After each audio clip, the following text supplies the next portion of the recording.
सूत्र नंबर 23, सम्यक दर्शन के अतिचार। सबसे पहले तो अतिचार क्या है? तो अतिचार शब्द का अर्थ है दोष। व्रतों में लगने वाले दोषों का नाम अतिचार है। यहाँ इसका वर्णन इसलिए किया कि जो व्रती अपने व्रतों का पालन कर रहे हैं वे अपने व्रतों को निर्दोष बनाएं, उन व्रतों में अतिचार ना लग पाए। आइए देखते। शंका, कांक्षा, विचिकित्सान्य दृष्टि, प्रशंसा, संस्त्वः, सम्यक दृष्टि, रतिचारः। शंका, कांक्षा, विचिकित्सान्य दृष्टि, प्रशंसा, संस्त्वः, सम्यक दृष्टि, रतिचारः। शंका, कांक्षा, पहला है शंका, दूसरा है आकांक्षा, तीसरा विचिकित्सा, चौथा अन्य दृष्टि प्रशंसा और पांचवा अन्य दृष्टि संस्तव। सबसे पहला शंका। जिनेंद्र भगवान के द्वारा कहे गए तत्वों में शंका करना शंका नाम का अतिचार है। दूसरा कांक्षा, सांसारिक भोगों की इच्छा करना कांक्षा नाम का अतिचार है। धर्म करते हुए संसार, शरीर और भोगों की आकांक्षा करना। विचिकित्सा, विचिकित्सा अर्थात घृणा या गिलानी। मुनियों के मलिन शरीर को देखकर ग्लानि करना विचिकित्सा नाम का अतिचार है। अन्य दृष्टि प्रशंसा, मिथ्या दृष्टियों के ज्ञान, चारित्र आदि की मन से प्रशंसा करना अन्य दृष्टि प्रशंसा है। और अन्य दृष्टि संस्तवा, मिथ्या दृष्टियों के ज्ञान, चारित्र आदि की वचन से प्रशंसा करना अन्य दृष्टि संस्तवा है। दोनों शब्द एकदम मिलते जुलते हैं। प्रशंसा और संस्तवा, जो मन में हो वह प्रशंसा है और जो वचनों से की जाती है उसका नाम संस्तवा है। यद्यपि सम्यक दर्शन के 8 दोष भी ग्रंथों में कहे गए हैं, शंका, कांक्षा, विचिकित्सा, मूढ़ दृष्टि, अपगूहन, अस्थितीकरण, अवात्सल्य और अप्रभावना, उन 8 को इन 5 में ही समाहित कर लेना चाहिए। ये यहाँ 5 अतिचार बतलाए गए हैं जो सम्यक्त को मलिन करने वाले हैं, सम्यक दर्शन में दोष उत्पन्न करने वाले हैं। ये सम्यक दर्शन को दूषित करते हैं, इसलिए सम्यक दृष्टि जीव निरंतर इनसे बचा रहे।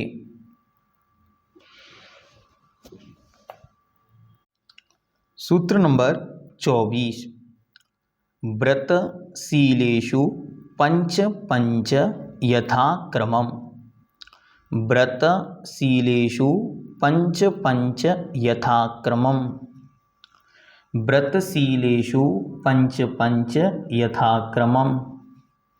व्रत अर्थात व्रतों में और शीलेषु अर्थात सप्तशीलों में यथाक्रमम् क्रमशः पंच पंच 5 अतिचार होते हैं। व्रतों का जो एक देश भंग है उसका नाम ही अतिचार है। व्रत पूर्ण रूप से समाप्त नहीं हुआ लेकिन उन व्रतों में दोष लग रहा है। तो कैसे कैसे दोष लगते हैं? तो क्रमशः आइए पहले 5 व्रतों के अतिचार देखते, फिर सप्तशीलों के अतिचार देखेंगे। सूत्र नंबर 25, अहिंसाणुव्रत के अतिचार। बंध बदच्छेदाति भारारोपणान्न पान निरोधः। बंध बदच्छेदाति भारारोपणान्न पान निरोधः। बंध, बध, छेद, अतिभारारोपण और अन्नपान निरोध। पहला बंध। बंध मतलब बांधना। मानव पशु पक्षी को ऐसे बांधना जिससे वे इच्छा अनुसार विचरण ना कर सकें। किसी को भी सांकल, रस्सी या बेड़ी या जेल आदि में बंद कर देना, जिससे उनका आवागमन बाधित हो जाए, इस प्रकार का जो बंधन है उसका नाम है बंध।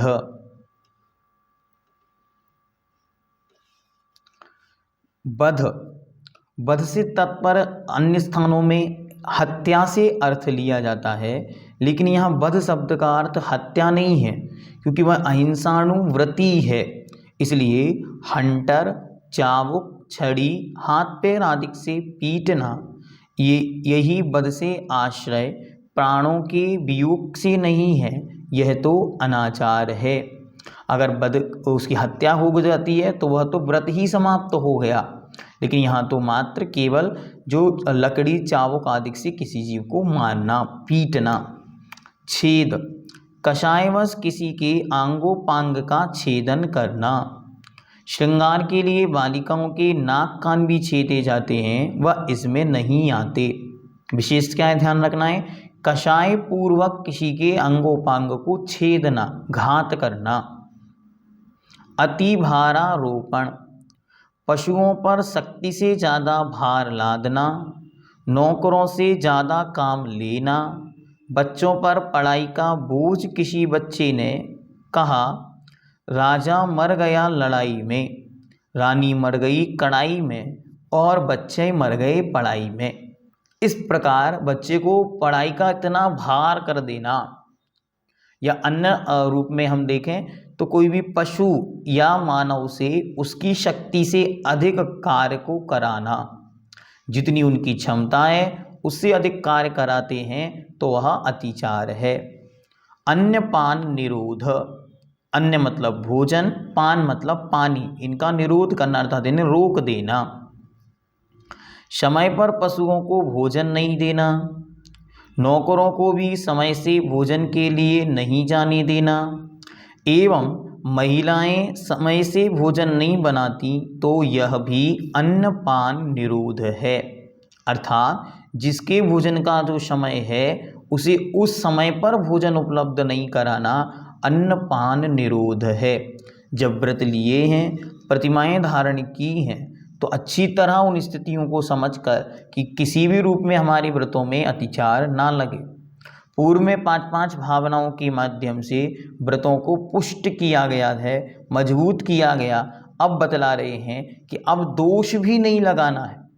पहले तो उन व्रतों को मजबूत बनाना है कि वह व्रत अच्छी तरह स्थिर हों, और फिर उनमें जो दोष लग रहे हैं उन दोषों से भी बचना है, और यदि दोष लगता है तो प्रायश्चित प्रतिक्रमण अवश्य करें। बहुत सारे लोग इन व्रतों के अतिचारों को पढ़ के कहते हैं नहीं हम व्रतों को धारण नहीं करेंगे। तो आचार्य भगवंत चारित्र चक्रवर्ती शांति सागर जी महर्षि राज एक बहुत अच्छी बात कहा करते थे। वो कहते थे देखो समय बहुत कठिन है, और इस पंचम काल में व्रतों का पालन करना बहुत कठिन काम है, लेकिन यदि इन अतिचारों या दोषों के कारण व्रत ही धारण नहीं किया तो व्रत की परंपरा ही लुप्त हो जाएगी। इसलिए क्या करो, अच्छी तरह व्रतों को धारण करो, और गलती होने पर प्रायश्चित करो, और प्रतिदिन एक माला अड़मोकार मंत्र की अतिरिक्त फेरो, आपके सारे पाप दोष धुल जाएंगे। अर्थात ऐसा नहीं कि दोष लगेंगे तो हम प्रतिमाएं या नियम धारण ही ना करें, नहीं, नियम और प्रतिमाएं आप धारण करें। अतिचार या दोष होने पर गुरु के समक्ष उनका निवेदन कर उनका निराकरण अवश्य करें, लेकिन व्रतों के मार्ग पर बढ़ना ही श्रेष्ठकर है, क्योंकि इसके बिना मुक्ति का मार्ग खुलता नहीं। इसलिए असंख्यात गुण श्रेणी कर्म निर्जरा व्रतों से ही प्रारंभ होती है, इसलिए व्रत अनिवार्य हैं।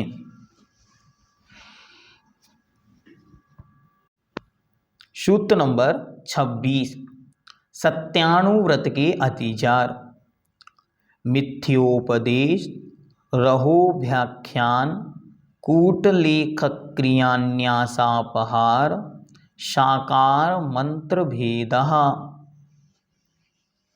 मिथ्योपदेश, रहोभ्याख्यान, कूटलेख क्रियान्यासापहार शाकार मंत्र भेदः मिथ्योपदेश। दूसरा रहोव्याख्यान। तीसरा कूटलेख क्रिया। चौथा न्यासापहार। पांचवा शाकार मंत्र भेदः। ये सत्यानुव्रत के 5 अतिचार हैं। पहला मिथ्योपदेश, झूठा उपदेश देना, अर्थात खोटे उपदेश को देना जिस उपदेश में वीतरागता या धर्म का कोई मार्ग नहीं है। रहोव्याख्यान, स्त्री पुरुष द्वारा एकांत में किए गए आचरण विशेष का प्रकट कर देना। स्त्री पुरुष की कुछ गुप्त बातें हैं, उन्हें सार्वजनिक करना। कूटलेख क्रिया, नकली दस्तावेज बनाना, रखना, कोरे कागज पर साइन कराना, झूठे लेख लिखना, ये कहलाता है कूटलेख क्रिया। जितने भी जाली दस्तावेज, नकली कागजात आदि का कार्य है, साइन है, धोखाधड़ी, फरेब, वह सब इसके अंतर्गत आता है। इसके बाद न्यासापहार, न्यास अपहार, किसी की धरोहर का अपहरण कर लेना, दूसरे की संपत्ति छीन लेना। कोई ब्याज के रूप में या किसी रूप में आपके पास अपनी संपत्ति रख कर गया, गारंटी के लिए रख के गया और आपने उसकी संपत्ति का हरण कर लिया, ये कहलाता है न्यासापहार। शाकार मंत्र भेदा, कोई आपस में चर्चा कर रहा हो, उनकी मुखाकृति से जानकर यह क्या बात कर रहे थे यह कह देना जिससे उनकी बदनामी हो जाए, इसे चुगली भी कह सकते हैं। और साकार मंत्र भेद का अर्थ यह है कि इशारों ही इशारों में सारी बात कह देना। जैसे आप चुनाव में आपकी ड्यूटी है, काउंटिंग चल रही है, अब यहाँ पर आप काउंटिंग कर रहे हैं और काउंटिंग के बीच में आपको रिजल्ट आ गया। सामने वाली पार्टी ने रिजल्ट पूछा, क्या हुआ? आपने इशारे से कह दिया। इतने में वह समझ गया कि हम जीत गए या हम हार गए या क्या हुआ। तो इस प्रकार जो बातों ही इशारों इशारों में जो कार्य किया गया वह यहाँ पर दोष के रूप में माना गया है। अब अचौर्यानुव्रत के अतिचार, सूत्र नंबर 27। स्तेन प्रयोग तदारितादान विरुद्ध राजातिक्रम हीनादिकमानोन्मान प्रतिरूपक व्यवहारः। स्तेन प्रयोग तदारितादान विरुद्ध राजातिक्रम हीनादिकमानोन्मान प्रतिरूपक व्यवहारः।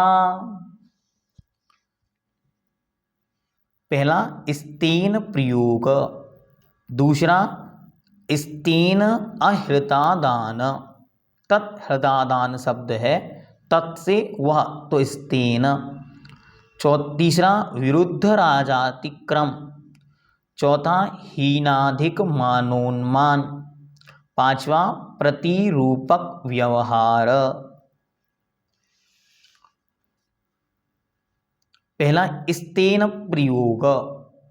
स्तेन अर्थ शब्द का अर्थ होता है चोरी, चोरी के लिए प्रेरित करना, चोरी का तरीका बतलाना। अब मेरे तो चोरी का त्याग है, लेकिन तुम चाहो तो ऐसे ऐसे यह कार्य कर सकते हो।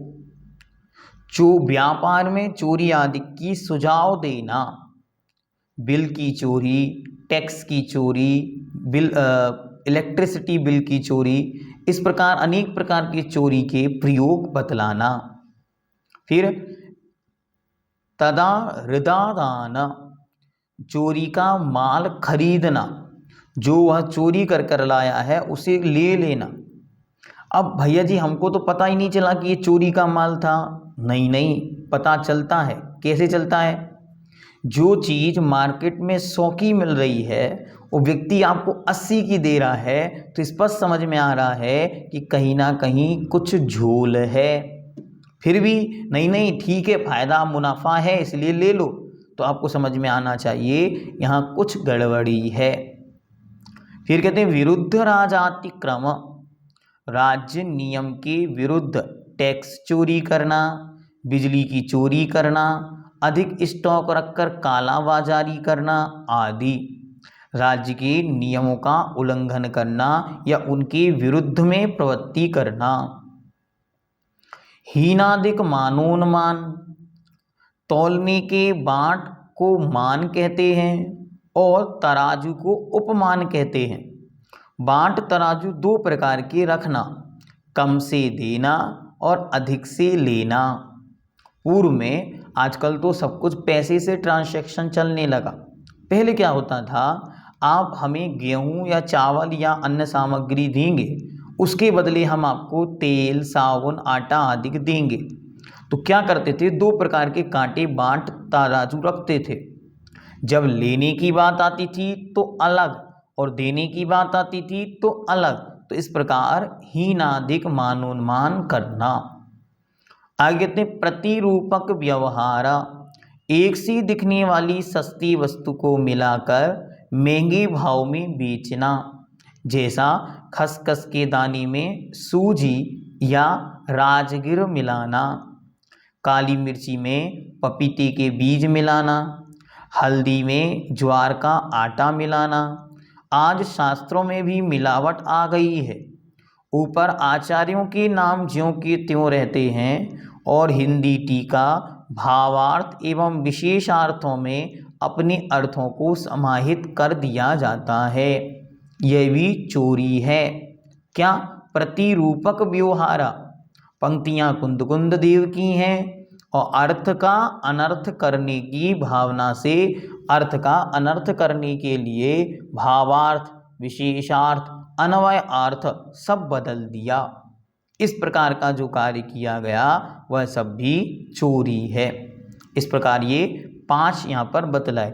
चोरी का प्रयोग मतलब चोरी करना नहीं सिखलाना, स्वयं चोरी किए हुए माल, दूसरों के द्वारा चोरी कर कर लाए गए माल को नहीं खरीदना, राज्य के नियमों का उल्लंघन नहीं करना और हीन अधिक मानोन्मान अर्थात कम लेना, कम देना और अधिक लेना ऐसा नहीं करना और मिलावट नहीं करना। ये देखो, अगर अच्छी तरह हम इनको देखें तो ये तो नीति है, नैतिकता है, मोरल्स है, इथिक्स हैं। अगर हमको बिजनेस करना है, व्यापार करना है या जीवन में अच्छी तरह निर्वाह करना है तो ये सब चीज़ें तो हमारे जीवन का अंग होनी चाहिए। इससे प्रामाणिकता बढ़ेगी, इससे निष्ठा बढ़ेगी और इससे लोगों में सम्मान का भाव प्रकट होगा।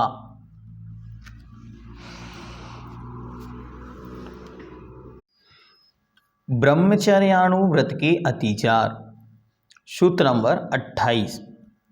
पर विवाह करणित्वरिका परिग्रहीता परिग्रहीता गमनानंगकीड़ा काम तीव्राभिनिवेशः। पर विवाह करणत्वरिका परिग्रहीता परिग्रहीता गमनानंगकीड़ा काम तीव्राभिनिवेशः। 5 शब्द निकालें। पहला पर विवाह करण, दूसरा इत्वरिका परिग्रहीता गमन, तीसरा इत्वरिका अपरिग्रहीता गमन, चौथा अनंग कीड़ा, पांचवा काम तीव्राभिनिवेशा। आइए क्रमशः इनको देखते। पर विवाह करण, अपनी या अपने आश्रित भाई आदि की संतान को छोड़कर अन्य लोगों की संतान का विवाह प्रमुख बनकर करना, दलाली करना, कुंडली मिलवाना आदि। बहुत सारे लोग क्या करते, जेब में कुंडली रखकर घूमते। कोई बच्चा बच्ची दिखी और उन्होंने कुंडली दी, देखो ये अच्छा संबंध बैठेगा, नहीं ये काम नहीं करना। अब आप व्रती हैं, किसी की भी शादी की अनुमोदना आपको नहीं करनी। दूसरा, इत्वरिका परिग्रहिता गमन। इत्वरिका शब्द का अर्थ होता है विभिचारिणी स्त्री, और परिग्रहिता अर्थात जिसकी शादी हो चुकी है या जो पति से सहत है। तो पति सहत व्यभिचारिणी स्त्रियों के पास आना जाना या उनसे लेन देन रखना। तीसरा शब्द है इत्वरिका अपरिग्रहिता। अपरिग्रहिता का अर्थ है जिसकी अभी शादी नहीं हुई है या जिसका पति नहीं है। तो पति रहित व्यभिचारिणी स्त्रियों के पास आना जाना लेन देन रखना। चौथा, अनंग कीड़ा। न अंग इति अनंग। काम सेवन के निश्चित अंगों को छोड़कर अन्य अंगों से काम सेवन करना। काम तीव्राभिनिवेशः। हमेशा काम की तीव्र लालसा रखना, काम सेवन की इच्छा रखना। यह यहाँ पर 5 ब्रह्मचर्यानुव्रत के अतिचार बतलाए। पहला, दूसरे के विवाह में कोई इंटरेस्ट नहीं रखना। जिसका कोई स्वामी है ऐसी व्यभिचारिणी स्त्री के पास आवागमन नहीं करना। तीसरा, जिसका कोई स्वामी या पति नहीं भी है तब भी ऐसी स्त्री के साथ कोई भी लेन देन नहीं रखना। जिन अंगों को काम सेवन के लिए निश्चित किया गया है उनके अलावा अन्य अंगों से काम सेवन नहीं करना, और निरंतर हमेशा काम की तीव्र अभिलाषा नहीं होना। यदि ये होते हैं तो वह 5 अतिचार हैं। आइए अब आगे कहते हैं परिग्रह परमाण व्रत। जो परिग्रह को लिमिटेड किया है अब उसमें किस प्रकार अतिचार लगते हैं। तो सूत्र नंबर 29, क्षेत्र वास्तु हिरण्य स्वर्ण धन धान्य दासी दास कुप्य भांड प्रमाणातिक्रमः। क्षेत्र वास्तु हिरण्य स्वर्ण धन धान्य दासी दास कुप्य भांड प्रमाणातिक्रमः। मूल में यदि हम देखें तो तत्वार्थ सूत्र की किताब में कहीं भी भांड शब्द नहीं मिलता, लेकिन फिर भी जब यहाँ जोड़ी बनाई है क्षेत्र वास्तु हिरण्य स्वर्ण धन धान्य दासी दास और कुप्य अकेला दिया, इसलिए भांड शब्द ले लिया गया। इसके लिए एक आगम प्रमाण भी मिलता है। श्री भूवलय नाम का ग्रंथ है जो आचार्य कुमुद इंदु नाम के आचार्य ने लिखा है। एक बहुत विशिष्ट ग्रंथ है, उस ग्रंथ में भांड शब्द भी लिखा हुआ है, तो इसलिए वहाँ से ये ले लिया है। तत्वार्थ सूत्र और तत्वार्थ सूत्र की टीकाओं में कहीं भी किन्हीं भी आचार्य ने भांड शब्द मूल सूत्र में उल्लिखित नहीं किया, ये विशेष ध्यान रखना है। तो यहाँ पे 2-2 की जोड़ी बना लेनी है, क्षेत्र वास्तु हिरण्य स्वर्ण धन धान्य दासी दास और कुप और भांड। इनका क्या करना, तो इनके प्रमाण का अतिक्रम करना। अतिक्रम करना अर्थात उल्लंघन करना। जो परिमाण परिग्रह परमाण व्रत में किया था उस परिमाण का उल्लंघन करना, इसका नाम ही यहाँ पर अतिचार है। क्षेत्र शब्द का अर्थ है खेत प्लाट जमीन। वास्तु का अर्थ है मकान दुकान भवन। हिरण्य शब्द का अर्थ है चांदी। स्वर्ण मतलब सोना। धन मतलब गाय भैंस आदि। ये ध्यान रखना है कि पूर्व में रुपया पैसा धन नहीं था, गाय आदि को धन कहा जाता था, गोधन ऐसे कहते थे। फिर धान्य, धान्य मतलब चावल गेहूं आदि। दासी वर्तमान में नौकरानी स्त्री वर्ग। प्राचीन काल में दासी जो खरीदी जाती थी, प्राचीन काल में दासी प्रथाएं चलती थीं और एक परमानेंट दासी के रूप में वो बाहर से खरीद कर लाते थे। दास वर्तमान में नौकर पुरुष वर्ग और प्राचीन समय में दास जो खरीदे जाते थे। कुप्य कपास आदि से बना हुआ वस्त्र, अर्थात जितनी भी कपड़े हैं या कपड़े से संदर्भित वस्तुएं वो सब कुप्य के अंदर रखना। और चंदन आदि की वस्तुएं। भांड अर्थात बर्तन।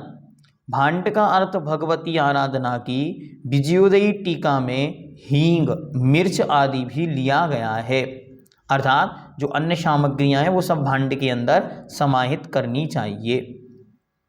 यहाँ तक यह 5 व्रतों के, अणुव्रतों के कहो जो अतिचार थे उनका उल्लेख मूल रूप से आचार्य ने किया। अब आचार्य सप्तशील व्रतों के अतिचारों को क्रमशः बतलाएंगे। तो यहाँ पर जो ऊपर कही 10 बातें हैं, क्षेत्र वास्तु, हिरण्य स्वर्ण, धन धान्य, दासीदास, कुप्प और भांड, इनका अतिक्रमण नहीं करना, इनका उल्लंघन नहीं करना, इनकी जो मर्यादा की है तदनुसार उस मर्यादा के अंदर ही यथाशक्ति, पहले ही कहा था इच्छा परिमाण व्रत, अपनी इच्छा के अनुसार वहाँ परिमाण करें।